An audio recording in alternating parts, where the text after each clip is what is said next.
ಇನ್ನು ಕಾಂಗ್ರೆಸ್ ಪಕ್ಷಕ್ಕಾಗಿ ನಾನು ಕತ್ತೆ ತರ ದುಡಿದಿದ್ದೀನಿ. ಹೇಗೆ? ಕತ್ತೆ ತರ. ಪಕ್ಷ ಅವಕಾಶ ಕೊಟ್ಟರೆ ಲೋಕಸಭೆ ಚುನಾವಣೆಗೆ ಸ್ಪರ್ಧೆ ಮಾಡ್ತೀನಿ. ಶಿವಮೊಗ್ಗದಲ್ಲಿ ಶಿಕ್ಷಣ ಸಚಿವ ಮಧು ಬಂಗಾರಪ್ಪ ಹೇಳಿಕೆ ಕೊಟ್ಟಿದ್ದಾರೆ. ಈ ಬಗ್ಗೆ ಪಕ್ಷ ನನಗೆ ಏನೂ ಹೇಳಿಲ್ಲ ಅಂತ ಮಧು ಬಂಗಾರಪ್ಪ ಹೇಳಿದ್ದಾರೆ. ನಾನು ಲೋಕಸಭಾ ಚುನಾವಣೆ ಪ್ರಚಾರಕ್ಕೆ ಮತ್ತೆ ಬರ್ತೀನಿ.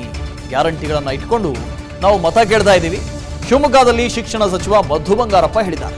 ಪಕ್ಷಕ್ಕೋಸ್ಕರ ನಾನು ಕತ್ತೆ ದುಡಿದ ರೀತಿಯಲ್ಲಿ ದುಡಿದಿದ್ದೆ. ಒಂದು ವೇಳೆ ಲೋಕಸಭೆ ಚುನಾವಣೆಗೆ ಸ್ಪರ್ಧೆ ಮಾಡು ಮಧು ಬಂಗಾರಪ್ಪ ಅಂತ ಹೇಳಿದ್ರೆ ನಾನು ಸ್ಪರ್ಧೆ ಮಾಡ್ತೀನಿ. ಆದರೆ ಇಲ್ಲಿವರೆಗೆ ಪಕ್ಷ ನಮಗೆ ಆ ಥರ ಯಾವುದು ಹೇಳಿಲ್ಲ. ಗ್ಯಾರಂಟಿಗಳನ್ನು ಇಟ್ಕೊಂಡೇ ನಾವು ಮತ ಕೇಳ್ತಾ ಇದ್ದೀವಿ. ಮುಂದೆ ಕೂಡ ನಾನು ಪ್ರಚಾರ ಮಾಡೋದಕ್ಕೆ ಬರ್ತೀನಿ. ಶಿವಮೊಗ್ಗದಲ್ಲಿ ಶಿಕ್ಷಣ ಸಚಿವ ಮಧು ಬಂಗಾರಪ್ಪ ಹೇಳಿಕೆ ನೀಡಿದ್ದಾರೆ.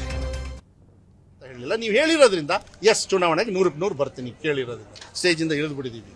100% ಬರ್ತೀವಿ, ಕೇಳ್ತೀವಿ. ನಮಗೆ ಹಕ್ಕಿದೆ. ನೀವು ಯಾವ ಜಾತಿ ಯಾವ ಪಕ್ಷದವರು ಅಂತ ಕೇಳಿದ್ರೆ ಪಕ್ಷ ಏನ್ ತೀರ್ಮಾನ ತಗೊಳುತ್ತೆ ಅದಕ್ಕೆ.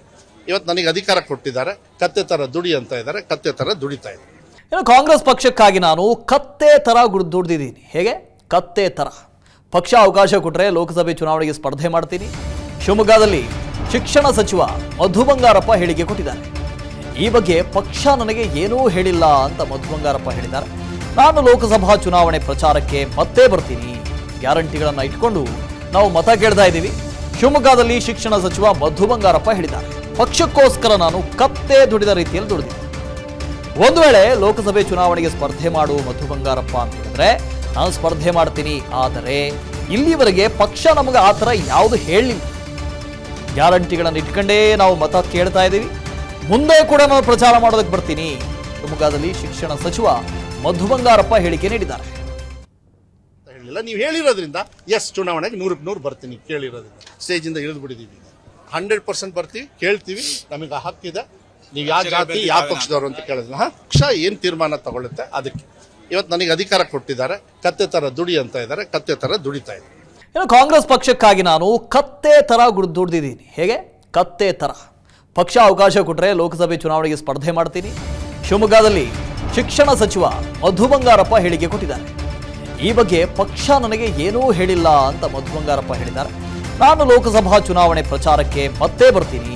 ಗ್ಯಾರಂಟಿಗಳನ್ನು ಇಟ್ಕೊಂಡು ನಾವು ಮತ ಕೇಳ್ತಾ ಇದ್ದೀವಿ. ಶಿವಮೊಗ್ಗದಲ್ಲಿ ಶಿಕ್ಷಣ ಸಚಿವ ಮಧು ಬಂಗಾರಪ್ಪ ಹೇಳಿದ್ದಾರೆ. ಪಕ್ಷಕ್ಕೋಸ್ಕರ ನಾನು ಕತ್ತೆ ದುಡಿದ ರೀತಿಯಲ್ಲಿ ದುಡಿದಿದ್ದೆ. ಒಂದು ವೇಳೆ ಲೋಕಸಭೆ ಚುನಾವಣೆಗೆ ಸ್ಪರ್ಧೆ ಮಾಡು ಮಧು ಬಂಗಾರಪ್ಪ ಅಂತ ಹೇಳಿದ್ರೆ ನಾನು ಸ್ಪರ್ಧೆ ಮಾಡ್ತೀನಿ. ಆದರೆ ಇಲ್ಲಿವರೆಗೆ ಪಕ್ಷ ನಮಗೆ ಆ ಥರ ಯಾವುದು ಹೇಳಿಲ್ಲ. ಗ್ಯಾರಂಟಿಗಳನ್ನು ಇಟ್ಕೊಂಡೇ ನಾವು ಮತ ಕೇಳ್ತಾ ಇದ್ದೀವಿ.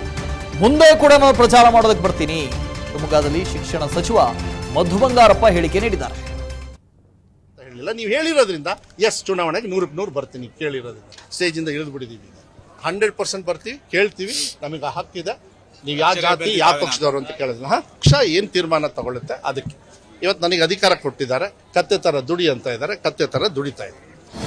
ಅನುಕ್ಷಣದ ಸುದ್ದಿಗಳಿಗಾಗಿ ವಿಸ್ತಾರ ನ್ಯೂಸ್ ಯೂಟ್ಯೂಬ್ ಚಾನೆಲ್ ಸಬ್ಸ್ಕ್ರೈಬ್ ಮಾಡಿ. ಹೊಸ ಸುದ್ದಿಗಳ ನೋಟಿಫಿಕೇಶನ್ಗಾಗಿ ಬೆಲ್ ಐಕಾನ್ ಕ್ಲಿಕ್ ಮಾಡಿ. ಲೇಟೆಸ್ಟ್ ಅಪ್ಡೇಟ್ಸ್ಗಾಗಿ www.vistaranews.com ವೆಬ್ಸೈಟ್ಗೆ ವಿಸಿಟ್ ಮಾಡಿ. ಅಂಗೈಯಲ್ಲೇ ಜಗತ್ತಿನ ಸುದ್ದಿ ತಿಳಿಯಲು ವಿಸ್ತಾರ ನ್ಯೂಸ್ ಕನ್ನಡ ಆಪ್ ಡೌನ್ಲೋಡ್ ಮಾಡಿ.